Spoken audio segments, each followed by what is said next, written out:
Hi అండి. మేము శనగపిండి బజ్జీలు చేసుకుంటున్నాం ఈరోజు. వర్షం పడుతుంది, తుఫాను కదండీ! ఇందులో ఉప్పు, కారం, శనగపిండిలో వామేసానండి. వామేసి బాగా కలిపి పెట్టుకున్నాను. ఇదిగోండి కొంచెం క్యాబేజీ పువ్వులు ఇలా సన్నంగా కట్ చేసుకొని వేడి నీళ్ళు బాగా మరిగించి అందులో వేసుకుంటే మెత్తగా అయిపోతాయండి. నూనెలో ఈజీగా ఏగుతాయి. నేను అలా చేసి పెట్టుకున్నాను.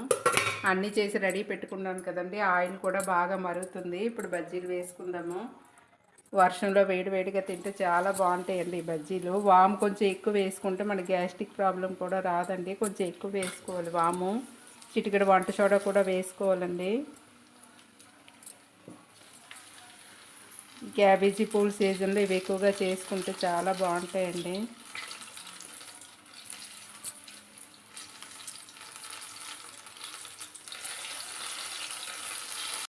చూడండి బజ్జీలు చాలా బాగా వేగిపోయి ఇప్పుడు ప్లేట్లో తీసుకుందాం. టిష్యూ వేసిన పేపర్లోకి